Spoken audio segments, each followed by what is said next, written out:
틱 치료. 그럼 한의원 가보면 되는 거 아닌가요? 이렇게 생각하시는 분들이 있는데 병원 예약하고 치료받고 한약 먹고 그러면 되는 거 아닌가? 반은 맞고 반은 아닙니다.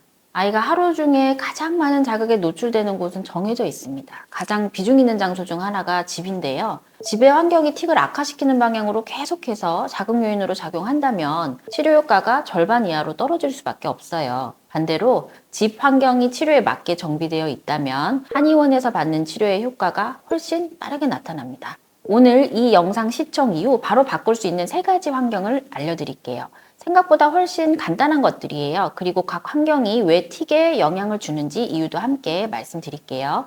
먼저 왜 자극을 줄여야 하는지부터 이해를 해야 되는데요. 틱은 뇌 기저핵과 전두엽 사이의 신호 조절이 제대로 안 될 때 나타나요. 이 조절 시스템은 뇌가 피로하거나 과자극 상태일 때 더 취약해집니다. 한마디로 뇌가 쉬지 못하면 틱이 더 나온다는 건데, 그럼 집안에서 뇌를 과자극하는 것들이 뭐가 있을까요? 첫 번째, 시각 자극. 항상 켜져 있는 TV. 보지 않아도 이렇게 켜져 있는 집들이 있어요. TV 배경화면, 이런 소리, 이런 것들이 뇌를 쉬지 못하게 합니다. 또 생각보다 이렇게 집에 밝은 형광등이라든지 조명을 쓰시고 있는 분들이 있는데, 그런 경우 특히 저녁 이후 강한 빛은 뇌 각성 상태에 상당히 영향을 미칩니다. 또 요즘 아이들 많이 노출되는 유튜브, 쇼츠, 틱톡 이런 것들도 빠른 컷 전환되는 영상물인지라 뇌를 극도로 흥분시켜요. 이뿐만이 아니라 청각 자극도 좀 유의 깊게 봐야 되는데요. TV나 유튜브, 심지어 부모님이 통화하는 것들, 이런 것들이 동시에 들리는 환경이 굉장히 자극이 큰 환경에 해당이 됩니다. 아이들이 게임할 때 보면 막 예측 불가능한 소리들이 튀어나오잖아요. 이런 것들도 상당히 뇌를 긴장 상태로 만들고요. 그 다음에 스마트 기기에서 울리는 불특정한 알림음들, 이런 것들도 상당히 청각 자극으로 해당되는 요인 중에 하나입니다. 근데 이런 걸 생활하면서 다 없앨 수는 없어요. 하지만 의식적으로 줄이는 노력을 하는 것만으로도 많이 달라질 수 있습니다. 먼저 간단한 실천 방법인데요. 가정 내에서 조금 저녁 루틴을 만드는 거예요. 이를테면은 온 가족이 저녁 7시 이후에는 그냥 TV를 꺼버리는 겁니다. 아니면 처음부터 그게 어렵다면 식사 시간만이라도 뭔가 소음에 관련된 것들을 차단하는 연습을 해보는 거죠. 그다음에 이제 저녁 시간이 되면 간접 조명으로 좀 교체를 하는 거예요. 그러니까 환한 형광등보다는 스탠드 조명이라든지 좀 조도가 낮은 조명을 활용해 주는 것도 도움이 되고요. 그 다음에 불특정한 소음보다는 잔잔한 배경음악, 자연의 소리도 좋고 클래식도 좋고 이런 음악들을 깔아주는 것도 도움이 되고요. 무엇보다 아이 방에 있는 스마트 기기 관련된 알림음들은 전부 무음으로 해주시는 게 좋습니다. 생각보다요, 조용한 집이 심심한 집은 아닙니다. 뇌가 쉬는 집이에요. 스마트폰과 틱의 관계에 더 세밀히 한번 들어가 볼게요. 특히 쇼츠, 틱톡, 유튜브 이런 형태의 콘텐츠가 가장 문제인데요. 이런 영상들의 특징이 뭐냐면 15초에서 약 60초가량 계속 넘어가는 형태의 영상이다 보니까 뇌의 도파민 시스템을 과도하게 자극합니다. 이 상태에서는 뇌가 자극이 없으면 오히려 불안감을 느끼게 돼요. 그래서 아이가 스마트폰 뺏으면 짜증내는 경우 있잖아요. 이거는 중독 반응이 아니라 뇌가 자극 부재에 적응을 못하는 모습이라고 보시는 게 맞습니다. 이거를 당장 완전히 끊는 건 상당히 어렵습니다. 그렇기 때문에 대신 이렇게 한번 해보세요. 쇼츠든 틱톡이든 이런 짧은 형태의 콘텐츠는 10분 이하로 보고 넘어가게끔 해주시고, 이런 것보다 가장 좋은 거는 책이라든지 조용하고 정적인 활동으로 대체해 주시는 게 좋습니다. 아니면 하루에 아예 미디어 프리 시간을 이렇게 만들어서 계속 줄여나가는 노력을 하는 것도 의미가 있겠습니다. 진료실에서 유튜브 끊었더니 틱이 줄었어요 라는 이야기를 많이 하시거든요. 근데 이게 갑자기 끊으면 아이가 스트레스를 받을 수 있으니까 점진적으로 줄여가시는 게 필요해요. 그래서 저녁 7시 이후에는 TV 대신 자연소리나 잔잔한 음악으로 바꿔보세요.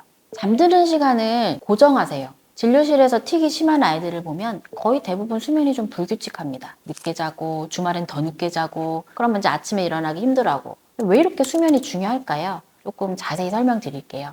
우리 뇌는 잠을 자는 동안 하루 동안 쌓인 피로를 회복하고 신경 전달 물질의 균형을 맞춰요. 특히 틱과 관련된 도파민, 세로토닌 같은 물질들이 이 수면 중에 재정비가 됩니다. 만약에 수면이 부족하거나 질이 나빠지면 이 재정비가 제대로 안 되고 다음날 뇌의 조절 능력이 뚝 떨어져요. 그 결과는 틱의 증가로 나타나는 거예요.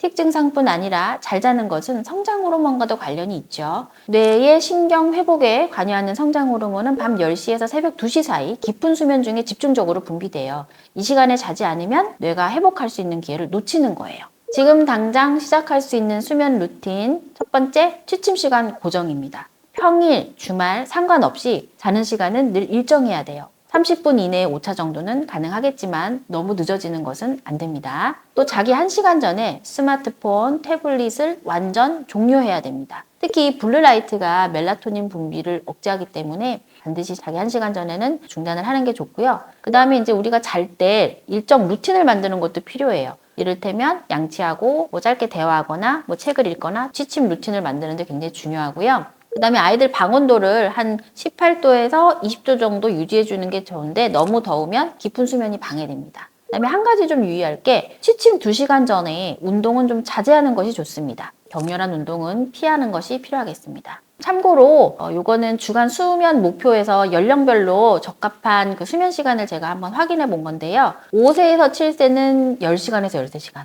8세에서 12세는 9시간에서 11시간, 13살 이상은 뭐 8시간에서 10시간 이런 정도로 사실은 수면 시간을 확보해 주시는 게 중요해요. 만약에 우리 아이가 지금 이 시간보다 적게 자고 있다면 그게 틱의 원인 중 하나일 수 있어요. 그래서 처음부터는 어려우니까 15분씩만 한번 앞당겨 보세요. 갑자기 1시간을 훅 당기면 아이가 저항이 있을 수 있습니다. 그래서 2주에 걸쳐서 천천히 당기는 게 훨씬 더 효과적일 거예요. 그 다음에 취침 전에 짧은 대화를 하는 것이 상당히 힘이 있습니다. 잠들기 전 5분, 그날 아이가 좋았던 일 하나를 말하게 해보세요. 오늘 뭐가 제일 좋았어? 뭐가 제일 재밌었어? 이 짧은 대화가 아이의 긴장도 풀어주고요. 긍정적인 감정 상태로 잠들게 도와줘요. 잠들기 전 감정 상태가 수면의 질을 결정하거든요. 취침 루틴을 시작한 지 2주 후부터 변화가 나타나는 경우가 많습니다. 그래서 처음엔 효과가 좀 없어 보여도 꾸준히 해주세요. 집안의 긴장감 자체를 낮추세요. 3가지 중 가장 중요하지만 또 가장 어려운 것이기도 한데요. 아이가 집에서 흡수하는 가장 큰 자극은 바로 부모의 반응입니다. 왜 부모의 반응이 틱에 영향을 줄까요? 아이의 뇌는 부모를 안전기지로 설정을 해요. 그래서 부모가 불안하면 아이 뇌에도 위험 신호가 켜지고 신경계가 긴장 상태가 돼요. 이게 틱을 악화시키는 직접적인 경로예요.